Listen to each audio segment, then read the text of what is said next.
So I think that has a lot to do with their strength. Yeah, I mean, personality-wise, between Benji and Joel, I'm going to be totally honest, I've never really noticed much of a difference. Until when they went to, I believe it was New York, to talk to Sony, I think it was. I kind of lost touch with them for a couple months because they were busy, like, you know, negotiating.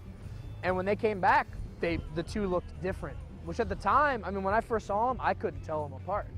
I'd go, hey, Benji, oh, Joel, Benji. Like, I mean, they looked absolutely identical.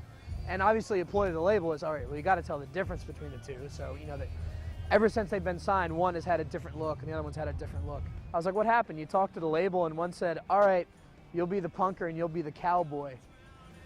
Because all of a sudden, like, Joel had like the tight pants with the big belt buckle and like the button-up shirt, and Benji had like the bright pink poked up hair. Of course they have their twin moments, but you know, I forget that they're twins half the time. We spend so much time together and we've all gotten to know each other. You know, Oprah says to not call them twins. Really? Yeah, brothers.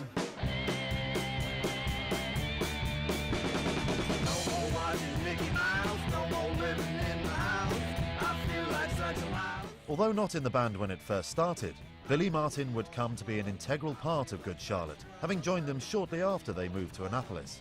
His obvious musical talent and experience would eventually see him take over lead guitar and keyboard duties, as well as contributing to the songwriting. Billy is definitely the one I hold a little bit closer to my heart just because I saw him grow. I saw him when he was, I mean, when he was in Overflow originally, he had long dreadlocks, and, you know, and then right before he got signed with Good Charlotte, him and his father came in, and I believe it was Billy's graduation gift, and I sold him I worked at a small guitar shop in Annapolis. I sold him a Paul Reed Smith Artist 3, which is a very, very high-end guitar. It's about a $3,500 guitar. I sold him that. They got signed, Little Things came out, and I'm flipping through the channels, and I didn't even know they were playing Saturday Night Live. And I flip it, and there's Billy playing the guitar I sold him on national television on Saturday Night Live. No offense to Benji, but Billy's always been a better guitar player. Doesn't make him a better songwriter. Benji's always been like the coming up with the great pop riffs, but Billy, in my opinion, has always been a better guitar player. Over 10 years since they first formed, Good Charlotte are still going strong, and their legions of fans show no signs of losing interest. Their success has defied critics who predicted their youthful pop-punk style and meteoric rise to fame would inevitably be a short-term fad. The first couple times I met them, they definitely were all business. I mean, they had goals on what they wanted to do and things they wanted to achieve, and at no point did I see any variance from that. They've always taken their stuff seriously, and I think that not only is it endearing, it works. They were 100%, actually 110% business. So the very first time I saw the Twins, they were playing in this club, and I just immediately knew the songs were hits. It was, you know, it was very raw, it was very green, but you knew the songs were hits right away. What they really did is because of their instant harmonies and their recognizable instant harmonies, anytime they would sing, you would know immediately who it was. To find somebody who is fresh and new and that much different that when you hear them instantly, you know who they are, they were the first band to come along who did that. So in that regard, I don't know if they kind of defined a musical style as more just brought what they had grown up singing on the radio and stuff and just made it that much better in their own songs. Obviously, if they didn't have great songs, all the hard work might not have worked, because I've met some hardworking musicians that were well-funded, almost as hardworking as Good Charlotte, but the songs weren't there. So in that regard, I don't know if they kind of defined a musical style as more just brought what they had grown up singing on the radio and stuff and just made it that much better in their own songs. They played as hard for 10 people as they play for 1,000, I guarantee it, just because they love to do it. And their work ethic, yeah, they work their butts off. They deserve it. They put their time in. Yeah, they're very motivated. You know, the whole twin thing is always huge. You know, people just have this strange fascination with twins. I mean, when you saw these two kids, it was like, boom, there it is. Home run out of the park, a marketing dream. It's like the Everly Brothers for the 1990s or 2000s. You know, everything they did was just really, really fun to watch. When they performed in here, they performed. It wasn't just, oh, we're going to do this and get through it. Anytime somebody had a guitar in their hand or they could strum chords, it was like you're watching them in their living room when they were 16 again. Bam!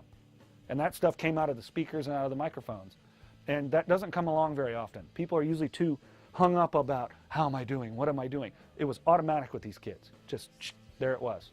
It also helps with their music because vocally it sounds like live that they have two of the same guys. You know, in the studio you'll do a lot of tracks when there's only one singer who has that voice. He does many tracks of his own voice, typically, or she. And in their case, when Joel was doing multiple vocal tracks, you know, you could have someone sing those tracks live that sounds identical to him. So I think that was a huge selling point for live shows. They just worked it. They were always working it. It was one of those bands that, you know, as soon as they were off stage, they were out talking to people. There was no, let's go get a drink, let's go outside and smoke a cigarette, let's go do some drugs. It was, you know, it was business, like nonstop. From the time they woke up in the morning till the time they were going to bed, they were always out at shows. You'd be surprised the number of bands who don't go out and see shows. So Good Charlotte was one of those bands. They were out every night of the week. They were passing out flyers. They were talking to other bands. They were arranging shows. They were just, it was nonstop working it. So it's very easy to use them as an example of what to do. Merchandising is huge with the local scene, you know, spreading the name around, getting the name on the t-shirts and the names on this and that, and making people remember who you are and why you would stand out as opposed to the other hundreds of bands that are here. And making yourself seen, going to clubs, going to see your friends' bands play. They were relentless in acquiring fans, writing music, recording it, and getting it out into the hands of their fans. It was a lot of younger girls, which, you know what? They're the only ones that buy records anymore. Everyone else downloads music or, you know, does whatever. But young girls go, Mommy, Daddy, I want the CD. And I'm not saying that's all their fan base was, but that's a big part of it. If you pull that younger crowd, you make a lot more money nowadays.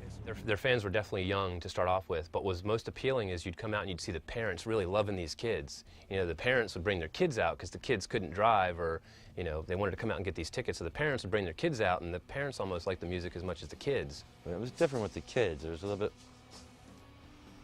I don't know, more wholesome rock, even though it was rock. It was still like, they're adorable and they're fun, and they, I think the record execs loved them as much as the fans did, you know?